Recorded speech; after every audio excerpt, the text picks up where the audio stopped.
आज संडे का दिन था तो संडे को स्पेशली हम लोग आलू वाले पराठे बनाते हैं। कभी कभी सैंडविचेस भी बना देते हैं, पर आलू वाले पराठे ज़्यादातर हमारे घर में शौक से खाए जाते हैं। सो फिर हमने नाश्ता किया सबसे पहले। फिर हुरैन मैंने जब तैयार किया उसको नहला धुला के, तो फिर अपने पापा के पास रात की बची हुई बोतल लेके आ गई थी मुझे खोल कर। उसके पापा गुस्सा कर रहे थे कि मैं खोल के दूँगी। वो फिर भी बैठ के अपनी ज़ुबान में कुछ बोल रही थी, तो अपने पापा को तंग करी जा रही थी। फिर काफ़ी मिन्नतों के बाद, काफ़ी बातचीत के बाद इनके बीच में सुलह हो गई और फिर उसके बाबा ने उसको बोतल खोल दी। ज़ाहिर सी बात है, बाप और बेटी की लड़ाई में बेटी ही जीतती है हमेशा से। फिर मेरे शोहर को काम था थोड़ा सा, वो बाहर चले गए, तो मैंने इन दोनों को सुला दिया। इनको सुलाने के बाद मैंने खाने की तैयारी करनी थी। आज मेरा बिल्कुल भी दिल नहीं था खाना बनाने का। फिर मैंने काफ़ी सोचा कि कुछ नहीं बनाऊँ, लेकिन फिर इस मौके पर पहुँचे कि बचे हुए चने थे फ्रीज़र में, वो फ्रीज़ किए हुए थे, बॉईल करके रखे हुए थे। तो मैंने कहा चलो इसका ही पुलाव बना के इनको खिला देती हूँ। ये भी बहुत बड़ा बेनिफिट होता है, जो कि हम मतलब कोई वेजिटेबल या फिर कोई ऐसी चीज़ जो कि इस्तेमाल में ना आ रही हो, उसको हम लोग फ्रीज़ कर लेते हैं और फिर बाद में उसका अच्छा सा खाना बना लेते हैं। लिटरली ये बहुत ही मज़े के चावल बने थे।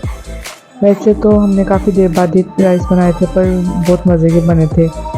इसमें चिकन स्टॉक डालें, चिकन ना हो तो चिकन का टेस्ट लाने के लिए चिकन स्टॉक भी डाल लेते हैं। फिर मैंने इसमें थोड़ा सा कलर मिलाया और हमारे बहुत ही मज़े के चावल तैयार हो गए। खाना बनाते बनाते मुझे भूख लग गई थी, अभी खाना तैयार नहीं हुआ था। फिर मुझे याद आया कि रात का पिज़्ज़ा का एक साइज़ पड़ा हुआ है। फिर मैंने वो जल्दी से खाया गर्म करके। फिर भी मेरी भूख नहीं मिटी थी। फिर मुझे याद आया कि हम रात की ब्राउनी भी पड़ी हुई है। फिर मैंने कहा चलो बच्चों के उठने से पहले फटाफट से इससे हाथ साफ़ कर लेते हैं, इससे पहले कि बच्चे उठे हों ये ख़त्म कर लें। तो मैं अपना ही हाथ साफ़ कर लेती हूँ उस पर। इसको खाने के दौरान मेरे ध्यान में से बच्चों की तरफ था कि ये उठ ना जाए कहीं। फिर कुछ देर बाद ये लोग उठ गए थे। मैंने हुरैन को तैयार करना था, इसकी थोड़ी सी वीडियो बना के इसकी नानों को भेजनी थी, तो मैंने इसको तैयार किया। ये बिल्कुल भी मूड में नहीं थी कि ये वीडियोस बना सके। इसने बहुत ही तंग किया था, इससे सिर्फ ये 1-2 शॉट ही ले सकी मैं। फिर इसके बाद हम लोग इसकी छोटी नानों की तरफ चले गए थे। और ये मेरा भाई है छोटा, इसकी शादी होने वाली है, इसलिए ये अपनी सेहत को बेहतर करने के लिए पुशअप लगा रहा था। लेकिन जिनकी बॉडी होती है सूखी है, वो सूखे ही रहते हैं।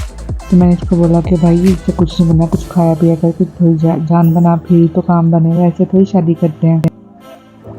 इसके बाद फिर हमारा एक हट्टा कट्टा मुश्तंडा बिल्ला है। इसने बहुत ही तंग कर रखा है, सिर्फ खाता है पीता है सोता है और कोई काम नहीं है इसको। जो भी खाने में बैठता है ये भी साथ बैठ जाता है कि मुझे भी कुछ मिलेगा, चाहे इसको कुछ पसंद हो ना हो। इसके बाद इसका फूड लेके आई थी अम्मी, तो ये उसको भी मुँह मार रहा था कि मुझे भी दो। वो इसको दे नहीं रही थी, तो ये इसके अंदर खुद ही मुँह घुसा रहा था कि किसी तरह से निकल जाए तो मैं खा लूँ बस। फिर हमने थोड़ा सा इसको तंग किया, उसके बाद इसको दे दिया खाने के लिए कि जा ऐश कर ले।